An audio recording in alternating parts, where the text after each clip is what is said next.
Nostalgia became our way of life.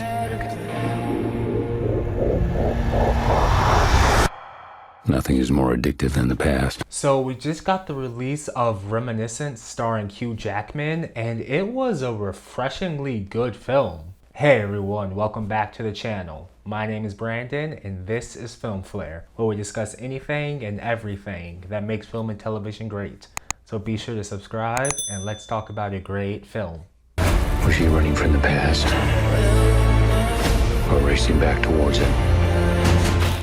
Now, Reminiscence was both written and directed by Lisa Joy and follows a private investigator who specializes in people's memories as he becomes obsessed with a case about a missing woman in a race against time where all of the clues and the truth lie in the past. It's basically a love story wrapped up in a mystery/conspiracy thriller. You think you want answers? Well, you don't. Where is she? Hugh Jackman was great as the heartbroken man determined to find out what happened to the love of his life and whose obsession ends up dragging him deeper and deeper into the rabbit hole. And alongside of him, I loved Thandiwe as his business partner who was barely managing to keep him on track while also dealing with her own past demons. The pair of them were the center of the story, and they really made a great team whether they were on the same page or not. And while the story wasn't necessarily about that couple, their relationship was really what held it all together from start to finish. I'm asking you. I am begging you. Don't go down this path. Stay here. Stay here with me. I also thought the way the story unfolded was brilliant as well. The stitches between the present and past memories was an interesting way to move through time and move the story forward, as well as blur the past and the present to the audience, as it would have been doing to the characters on screen as well. Now, there was a lot going on in this film. So much so that it seemed like the main story would stall out at times, but like any good conspiracy, just the right coincidence would show up at just the right time to bring it all back on track. And honestly, I'm not too mad about it because it was fun to watch all of these pieces fall into place. And outside of the actual story, there was some really interesting lore about this future world and how it came to be. When the waters began to rise and war broke out, nostalgia became our way of life.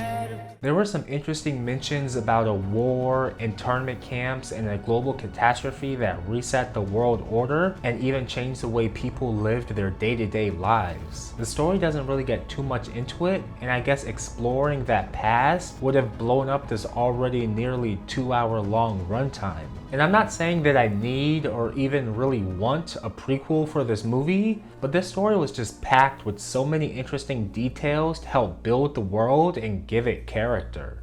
And all of that was down to the incredible writing from Lisa Joy. We really shouldn't be all that surprised either, considering she's one of the lead creators on HBO's Westworld series, which also starred Thandiwe and Angela Serafian from this one as well. And that was a show that was primarily praised for its backstories and world building more than anything else. So it's no surprise that this world is as rich and intricate as it is. And while this film may have been Lisa Joy's feature-length directorial debut, you can hardly tell. And having only a single episode of Westworld on her directing resume, this is nothing less than stellar in that department. From the very start, this movie held my attention all the way through. From the visuals to the timing to the unexpected but surprisingly good action sequences, the directing in this movie was on point. And all in all, there really isn't much about this film as a whole that I didn't like. Now, to be fair, the pacing in this one did feel a bit off, especially in the first half where we really didn't know what was actually supposed to be happening. But then it does pick up as more clues are found in a conspiracy we didn't even know we were supposed to be aware of starts to unravel. But because it does have so many other things going for it, this film's flaws can be easily overlooked. When I first saw the trailer for this film, I had a feeling that it would be good, but it really blew my expectations out of the water.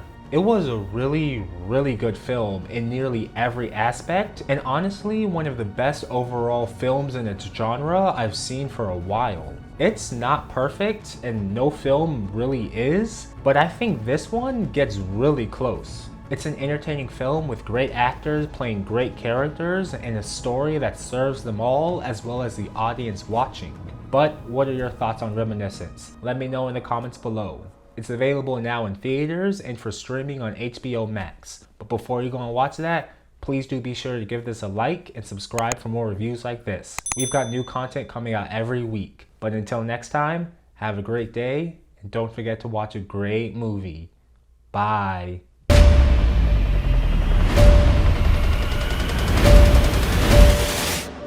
You're going on a journey.